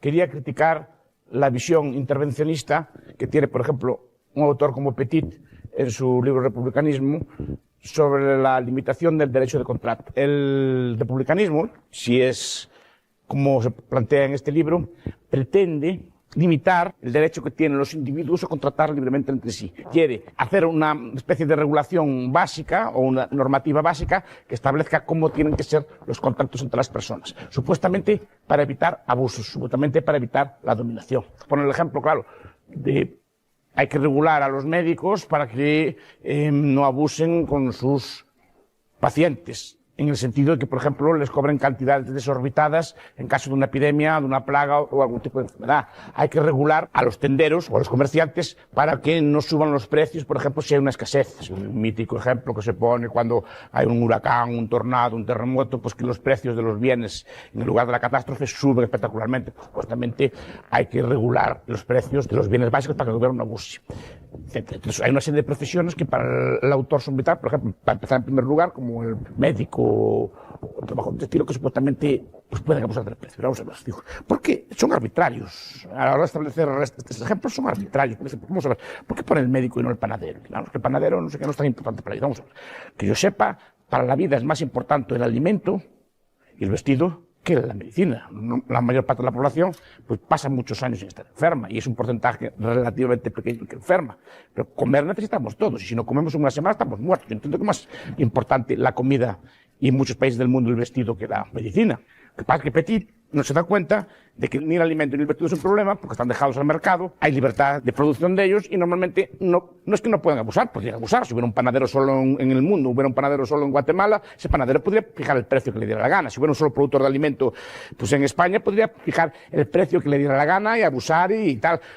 Pasa que como hay mercado libre, si uno abusa, aparecen muchos otros a competir con él, de forma que no hay abuso. Lo mismo ocurre en el caso de la medicina. Es decir, no es un trabajo distinto de un panadero en esencia, simplemente salva tu vida, pero si hay muchos más médicos para competir, no hay problema ninguno de abuso. Y otra cosa, por ejemplo, que plantean es esta limitación de libertad de contrato cuando hay una catástrofe, los precios y así, ¿no? También es otra visión siempre negativa del proceso de mercado. El proceso de mercado, cuando hay una catástrofe, cuando hay un tornado, cuando hay algún tipo de problema, de escasez de un bien, actúa correctamente subiendo los precios para racionalizar el bien. O sea, raciona el bien. Una subida de precios lleva a que, por ejemplo, el agua no se use para regar, sino que se use solo exclusivamente para beber, que es lo que tiene que ser una catástrofe. Y eso lo marca el sistema de precios. Obliga a gastar el agua racionalmente. Obliga a gastar la vivienda que queda en pie racionalmente a través de la subida, por ejemplo, del precio de los hoteles. Obliga a gastar la gasolina de forma racional y a no desgastarla como antes porque es escasa. Y con una segunda consecuencia positiva, sus precios altos atraen bienes del resto del mundo cara al sitio de la catástrofe hasta que equilibran rápidamente el problema. A un precio alto rápidamente aparecen partidas de carne, de alimentos, de pan, de suministros de todo el mundo cara allí. Si el precio subiera el de antes, habría escasez, se malgastarían recursos y no atraeríamos recursos de otras partes del mundo. El mercado, que son al final los individuos actuando de forma racional, corrigen perfectamente el problema. Petit y los republicanos, como son intervencionistas, creo que no entienden el mecanismo de mercado, pues lo que pretenden es acabar con esos mecanismos reguladores que aparentemente pueden parecer injustos, pero son los que sanan la situación económica en ese momento concreto. Después tienen otro error, es decir, están siempre interviniendo. Es como decía Hayek, la pretensión del conocimiento, la pretensión de que el ente republicano, los gobernantes republicanos saben más que los individuos que componen la sociedad, que pueden ellos, a través de un poder mágico, conocer cuáles son los precios correctos de los bienes, cuáles deben ser las relaciones contractuales correctas de los bienes. La pretensión del conocimiento, es la fatal arrogancia, la que nos hablaba Hayek muchas veces, la pretensión de que yo sé más que el vulgo y que yo puedo decirle cómo tiene que hacer, comportarse, etc. Pero después tiene otra cosa, tiene otro rol. Los republicanos adolecen de un conocimiento serio de la economía. Entonces, hablan de generar prosperidad. La idea de los republicanos es que la prosperidad viene generada por el Estado. No ponen muchos ejemplos de cómo esto funciona, porque no sé si los conocen o no, pero hablan de que el Estado, a través del marco legal, a través de las normas, a través de las constituciones, a través de establecer un marco jurídico adecuado, de unas que llaman instituciones o cosas así, pues pueden hacer que la sociedad crezca. Es decir, que el Estado, para algún tipo de fiat, algún tipo de ley, algún tipo de norma, algún tipo de intervención, puede generar lo que llaman ellos la prosperidad. No aclara muy bien qué consiste tal prosperidad, que no es un concepto también relativo, supongo que se refiere al crecimiento económico, al incremento de la disposición de bienes y servicios en una sociedad, o al incremento del nivel de vida de los ciudadanos de esa colectividad. No dice cómo lo va a hacer, solo dice que el Estado promoverá la prosperidad, el Estado pondrá los medios. Primero, el Estado nunca puede generar la prosperidad, el Estado es subsidiario de la prosperidad, que es muy distinto. El Estado lo único que podría hacer es establecer un marco de no intervención que garantice los derechos de propiedad, que garantice la justicia en el trato, de tal forma que los ciudadanos estén tranquilos y puedan funcionar. Eso es lo único que puede hacer el Estado. El Estado no puede promover la prosperidad de forma activa, porque no sabe ni cuánto, ni cómo, ni dónde, ni en qué invertir, ni cuál es la cantidad correcta que debe haber de inversión y de consumo. Eso solo algún iluminado o alguna persona también con pretensión de conocimiento que supuestamente sabe cómo invertir, en qué invertir, cuánto ahorrar, etcétera, puede pretender que sea un gobernante el que haga todo eso. La que crece es la sociedad, la que crea riqueza son los individuos. Lo que se crea riqueza es a través del capitalismo y del ahorro y del trabajo. Son las únicas formas de que una sociedad puede prosperar, a través de una serie de hábitos de conducta frugales que lleven a capitalizar la sociedad y llevan a que la sociedad no solo se capitalice, sino que invierta correctamente a través de los mecanismos capitalistas ese ahorro establecido.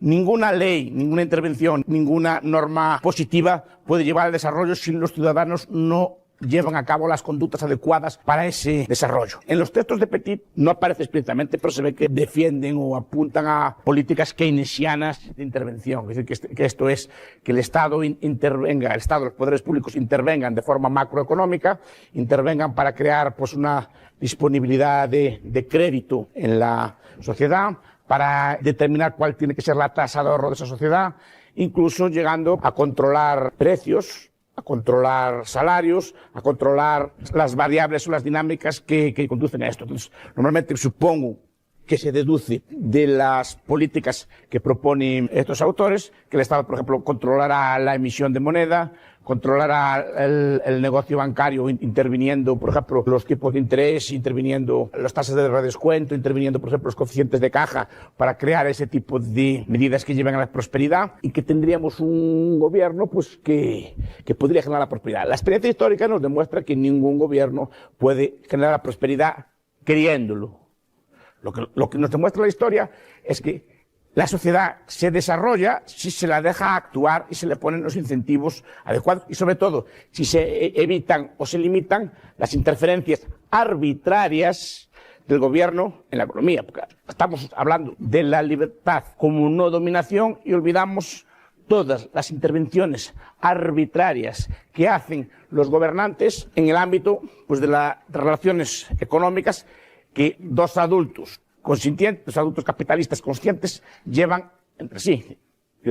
Eso sí que es una intervención arbitraria. Por ejemplo, la fijación de un precio, la fijación de un tipo de interés, la fijación de una tasa de ahorro determinada, la fijación de una tasa impositiva, son decisiones arbitrarias. No tienen ningún tipo de lógica económica. Son iguales para todos. No tienen en cuenta ni las características, ni los rasgos, ni las demandas de cada individuo, y por lo tanto se convierten en intervenciones caprichosas, arbitrarias, por parte del gobernante, y que lo único que hacen es descoordinar la vida económica. Queremos abordar un poco uno de los temas relacionados a la virtud y a la participación cívica, que tienen que ver con el énfasis que hacen los republicanos en la lucha contra la corrupción. Uno de los objetivos del republicanismo es crear una especie de gobierno virtuoso, en el cual la corrupción se minimiza al máximo, y en el cual tengamos unos gobernantes responsables, participativos, no corruptos, y que piensen principalmente en el bien común, en atender a los ciudadanos, y no piensen en su lucro personal. Los republicanos insisten en que hay dos formas de atender la corrupción. Una, digamos, sancionando las conductas positivas, o sea, buscando reforzar a aquellos cumplidores, y otra sancionando a los incumplidores. Su énfasis en su diseño, en su marco institucional, es en sancionar positivamente a aquellos que cumplen las normas, aunque no eluden obviamente la sanción, pero digamos que parten de un principio de confianza, parten de un principio de bondad, parten de un principio de que los representantes públicos y los funcionarios van a cumplir con su cometido y no van a incurrir a priori en acciones inmorales. Para realizar estos cometidos, ellos inciden mucho en instituciones, desarrollan instituciones de la antigüedad y desarrollan marcos normativos propios a día de hoy. ¿Qué inciden? Por ejemplo, inciden en cribas, inciden en vetos, inciden en jurados ciudadanos, existen en todo un marco de normas que permita incompatibilidades, existen todo un marco de normas para evitar que el gobernante se porte mal, que sea corrupto, etc. Y en principio ahí son bastante originales y están siempre pensando pues, formas de que el gobernante no sea corrupto. Pero lamento discrepar de sus ideas. Vamos a ver. Primero, ellos ven la corrupción como un defecto de sociabilidad. ¿En qué sentido? Que pues, los corruptos pues, son gente pues, que deriva pues, de un mal sistema institucional, pues derivan de una mala socialización, derivan de unos valores negativos que supuestamente los valores republicanos tratarán de corregir.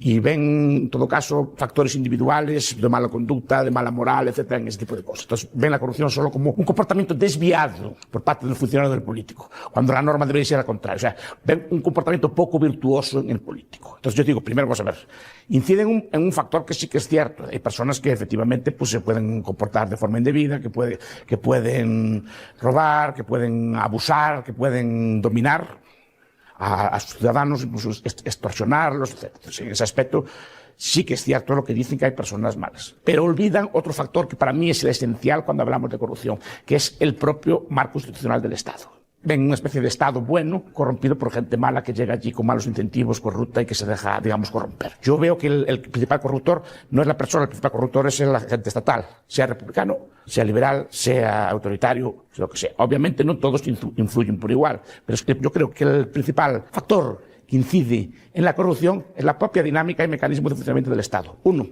por su tamaño.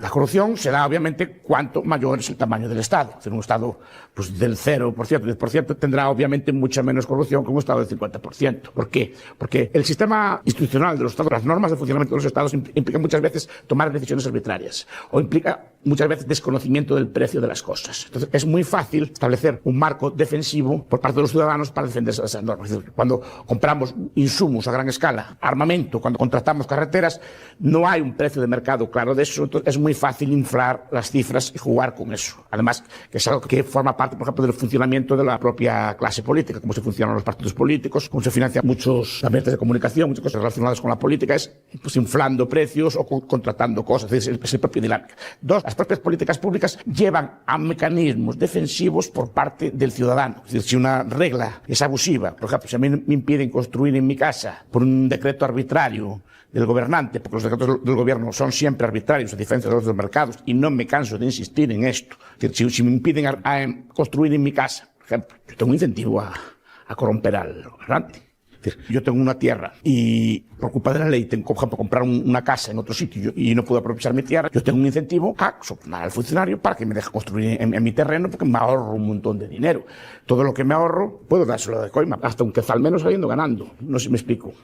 Tengo un incentivo a intentar que este funcionario cambie la ley, cambie la norma, o que este político cambie la norma. Es decir, las políticas públicas muchas veces son defensivas, no son solo fruto de una mala voluntad de las personas, porque primero, antes que determinar si una conducta es corrupta, es determinar si la ley en la cual se basa esa conducta corrupta es correcta, justa o no. Y es lo que muchas veces no se discute. Entonces, el marco institucional de la política muchas veces es el principal corruptor del gobierno, cuando hay muchas reglas. Yo recuerdo aquel trabajo célebre de Gersi y de Hernando de Soto, que explican en El otro sendero cómo funciona el sistema. Es decir, que muchas veces las trabas administrativas, tantas leyes, tantas regulaciones, tantas políticas hechas muchas veces a interior del gobierno, ralentizan enormemente el funcionamiento de la administración pública. Ellos creo que cuentan que ellos intentan abrir un negocio legal, siguiendo todos los pasos legales. Profesores y un equipo de alumnos especializados en Derecho intentan abrir una tienda legal. Pues creo que llevaba como 1 año y pico, 2 años y pico, varios cientos de días, y demostraban que era imposible abrir esa tienda sin corromper a algún funcionario.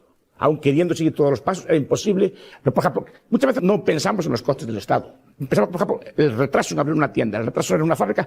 ¿Cuánto cuesta financieramente al que quiere abrir la tienda? Sobre todo, si pidió un crédito para abrir esa tienda, si pidió un crédito para abrir esa fábrica, ¿cuánto le cuesta financieramente el retraso? Le cuesta muchísimo, por tanto, tiene un incentivo defensivo a corromper por pura defensa, por corromper al funcionario para que le agilice los trámites, para que le mueva los papeles o lo que sea. Es decir, el republicanismo parte de un principio correcto.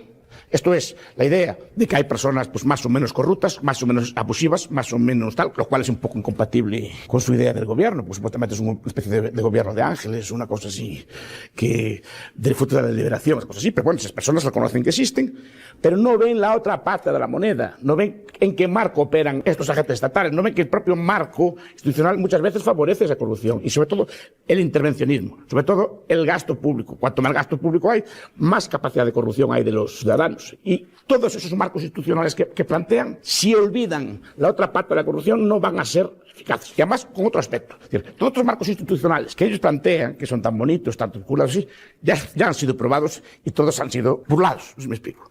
Yo me temo, por ejemplo, cuando hablan de estos vetos. Hablamos de vetos. Conozco un poco la política, lo poco que yo sé, me temo que ese veto va a ser usado contra el honrado, no contra el malo. ¿Me explico? Cuando usemos el veto y hagamos un jurado de, por ejemplo, de contratación o cosas por el estilo, me parece a mí, me temo, si sé yo un poco de esto, que el veto va a ser usado contra el que quiere cumplir y quiere cumplir la norma honrado, y van a vetarlo los demás. Y muchas de estas normas que ellos plantean de jurados, y repito, han sido probadas y muchas veces no con gran éxito, porque incompatibilidades, toda la ley, por ejemplo, la ley administrativa española también implica incompatibilidades y se burlan de 1000 formas distintas. Se abstienen, por ejemplo, pues yo teóricamente, por ejemplo, tengo que abstenerme de juzgar a un tribunal en que estuviera un hipotético hijo mío. No puedo estar en ese tribunal. Pero se burlan, yo sé que, por ejemplo, dicen, no sé, no hay pruebas, pero en España que hay intercambios. Yo coloco al hijo del otro alcalde y otro alcalde coloca a mi hijo. Es decir, todo perfectamente neutral y cosas por el estilo. Es decir, en última instancia, si queremos acabar con la corrupción, hay que acabar con la raíz de la corrupción. Por muchas normas, muchos jurados, muchas virtudes cívicas que se planteen en la ley, si no se cambia la raíz última que lleva a la corrupción, que es el intervencionismo, y es el exceso de gasto público. Y si exceso de gasto público en un ambiente en el que no hay control de precios, en el cual no se sabe cuánto cuestan las cosas, en el cual no hay un límite al precio. Si quiero comprar un tanque, por ejemplo, están diciendo que pasa en Grecia. En Grecia dicen, no, sé que el gasto en defensa está desbocado. Claro, ¿cuánto cuesta un tanque de esos que compran los griegos? No se sabe. Entonces, se le puede inflar lo que se quiera y son muchos a comer y a llevar de allí. Si el da que cuesta en fabricarlo 100.000 euros, le ponen un precio de 200.000 y después reparten el resto. Es lo que decían que hacían en muchos ámbitos, pero por eso la corrupción en ese tipo de ámbitos es tan grande, porque no hay un precio, no hay un control, no se puede saber si está ejecutándose bien o no la obra. De ahí, por ejemplo, que si no eliminamos eso, no vamos a eliminar la corrupción nunca. Si no reducimos el gasto público, no vamos a eliminar la corrupción nunca. Y si no eliminamos el intervencionismo y el exceso de normas, no vamos a eliminar la corrupción nunca, por muy virtuosos, justos y benéficos que sean los políticos. Quiero hacer una valoración final o una valoración global de la filosofía republicana. Voltaire escribió hace ya mucho tiempo una frase que a mí siempre me inquietó. Decía que él prefería, frente a la política, prefería morir bajo las patas de un león que devorado por 1000 ratas. Decía así. Y esto a mí siempre me inquietó. Porque efectivamente el republicanismo es una filosofía que a uno, al final, no está gobernado por un gobernante responsable, por un gobernante que se hace cargo de las decisiones que ha tomado, no responde pues, con valentía, pues de esto lo hice yo, o no asume con valor decisiones afrontadas, sino que en el republicanismo estaríamos sometidos, intuyo yo, al capricho de 1000 personas. Si me explico, al final estaríamos gobernados de cumplirse la filosofía republicana, pues a los arbitrios, pues cada persona, pues uno quiere que haga una cosa, otro quiere que haga otra, por las molestias de los vecinos, etcétera, ¿no? Es decir, estaríamos todo el día sometidos a caprichos, a leyes arbitrarias. Pues a mí no me gusta que se fume, pues que no se fume. Y a mí no me gusta porque a mí me molesta que haya ruido de las motos, porque se prohíben las motos, que a mí me gusta lo otro. Y todo se deriva, al final acabamos sumando 1000 leyes distintas, sometidas cada una al capricho de ellas, muchas veces sin análisis técnicos elaborados de las consecuencias de todo eso, sino cometidos. A mí no me molesta esto, a mí me molesta lo otro. Yo quería que fuera así, yo quería que fuera así, me gustaría que el jardín pues, tuviera rosas, y yo quisiera que tuviera tulipanes, y yo este tipo de cosas. Estaremos todo el día sometidos a caprichos. Yo no quiero vivir una vida de caprichos, sometido al capricho de los demás. Yo no quiero ser gobernado, ni quiero gobernar a nadie. Simplemente quiero que me dejen vivir tranquilo, sin interferencias, sin intromisiones y sobre todo sin estar todo el día discutiendo todos y cada uno de los aspectos de mi vida. Yo quiero el Estado más reducido posible, si puede ser inexistente, y que me dejen vivir tranquilo, sin tener que politizar todos y cada uno de los aspectos de mi vida. Y sobre todo evitar ser sometido a los arbitrios o a las decisiones de todos y cada uno de los ciudadanos que quieran opinar sobre cualquier cosa sobre mi vida. Ya bastante influyen a la hora de votar, en el sentido de que condicionan un marco general de gobernación para que estén todo el día gobernando cosas. Todo el mundo gobernando, no sobre las cosas de ellos, sino sobre mis cosas. Yo no quiero meterme en la vida de los demás, pero tampoco me gusta que cualquiera se pueda meter en la mía. Y eso es lo que critico yo del republicanismo, que es una filosofía de ese estilo, de intromisión, de estar todo el día discutiendo, de estar todo el día metiéndose en los asuntos de los demás. Prefiero, repito, de haber un gobernante que sea pequeño y que gobierne con un marco general, no que esté todo el día atendiendo los deseos de 1000 personas distintas que muchas veces son caprichosos. Imaginemos una vida real que tuviéramos que someternos al arbitrio, nuestra vida normal, que todo el mundo nos opine que tenemos que ir vestidos, como opine como tenemos que ir comer, que todo el mundo opere como tenemos que rezar o vestir o lo que sea. No podemos estar todo el día así. Es decir, cada uno que viva su vida, que haya un marco general y que no está sometido a ese arbitrio. Porque además, ese tipo de filosofías es invasivo, porque no tiene límite. Es decir, en un sistema republicano no hay límite a las normas que marque esa democracia que ellos nos plantean, o ese sistema de democracia que ellos plantean, en que todo está en discusión, todo está en deliberación, todo está en juego. Bueno, es decir, si hay una ley que les molesta en esa deliberación, una ley, por ejemplo, que atente contra algún derecho civil pues, de corte personal, por ejemplo, pues nada lo impide que deliberando se acabe con esa ley. No hay ningún tipo de límite. 2. Otro aspecto que no me gusta mucho del republicanismo es su filosofía de que el Estado puede ser bueno. Es decir, para ellos hay la idea de que los estados normalmente existentes son malos, o son injustos, o son dominantes, y se trata de crear una especie de Estado bueno, una especie de Estado que se comporte bien, un tipo de Estado de naturaleza distinta. Por mucho que busquen en la antigüedad, los ejemplos que puse de los estados que ellos proponían a mí, desde luego, no me parecen para nada ejemplares, son tan corruptos, tan violentos como cualquier otro. No veo yo una diferencia sustancial con otros modelos menos invasivos. Pero es la visión de que el Estado es bueno. Y el Estado es, por naturaleza, radicalmente injusto, porque se basa en última instancia siempre en la agresión, en la idea de que hay un grupo de personas que puede dominar al resto, y un grupo de personas que puede imponer su voluntad al resto, hay un grupo de personas que pueden extraer recursos, rentas o establecer marcos de conducta a otras personas. Y eso para mí es radicalmente injusto. Puede discutirse si debe existir o no, puede discutirse cuál tiene que ser su alcance, pero yo creo que sea del alcance que sea, es en esencia radicalmente injusto. Que cumpla funciones, bien, pero se las cumple coercionando a la sociedad, y yo creo que eso el republicano tampoco lo ve. Cree que puede existir en algún sitio, en algún lugar, un Estado que sea de naturaleza justa, que sea de naturaleza benéfica, que sea virtuoso. Tres, otro aspecto que inciden mucho los republicanos es la idea de interés general, que se puede descubrir entre todos un interés general. Eso no es cierto, no hay ningún interés general. Puede haber el interés de la mayoría, puede haber el interés de la parte más fuerte o mejor organizada, puede haber un interés, si quieren, pues que convenga pues, a la mayor parte de la población, siguiendo un esquema utilitario, pero no hay un interés general. Eso no se puede definir, ni en la esencia del bien, ni en la cantidad y calidad del bien que se preste como bien general. No existe tal bien general. El bien general es definido siempre por aquellos que dominan, sea que domine un rey, sea que domine un corpus, una asamblea republicana, siempre va a haber un interés definido por la gente, las personas más influyentes en esa república. Porque la república, repito, al igual que toda forma estatal, no tiene una existencia real, tiene una existencia basada en los individuos que la componen. Cuando hablamos de que va a haber leyes, que va a haber normas, va a ser las leyes impuestas por las personas que gobiernen o que más influyentes, sea una o sean varias, en ese corpus republicano. Es decir, eso hay que también tenerlo claro. No, creo que no puede ser definido de forma objetiva ningún interés general, a pesar de que lo diga. Por último, sin comentar algunas cosas que sí que me parecen positivas del republicanismo. Lo mismo, como toda filosofía política, pues es elaborada por personas inteligentes, y no todo lo que dicen es... Primero, en general lo que dicen es un argumento bastante elaborado. Otra cosa que yo no estoy de acuerdo. Pero hay un aspecto que sí que me gustaría resaltar. Uno, la cuestión de la confianza interpersonal.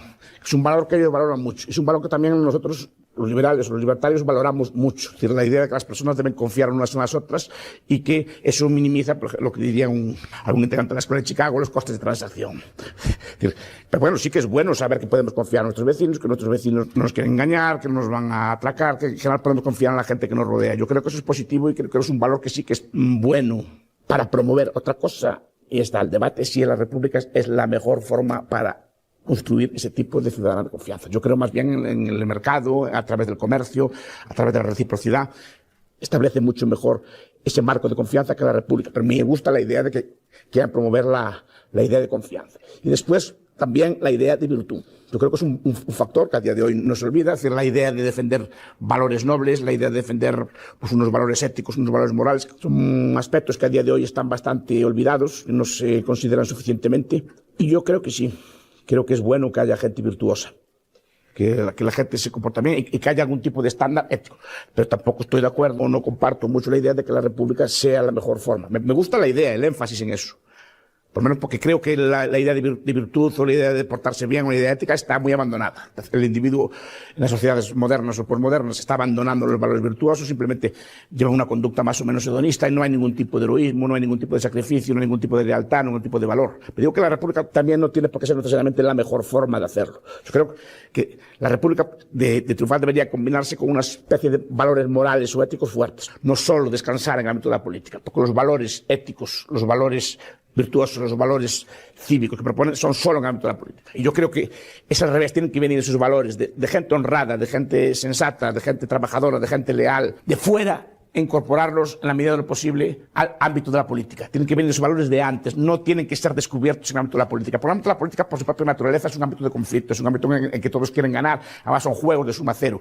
Ahí normalmente no es el mejor ámbito para desarrollar los valores. Esos valores se desarrollan mejor en intercambio libre, personal, en el mercado o en la sociedad civil, en la comunidad, intercambiando valores de lealtad, valores de honradez, etc. Y después, en medida de lo posible, que una sociedad esté dotada de esos valores, incorporarlos al ámbito de la política.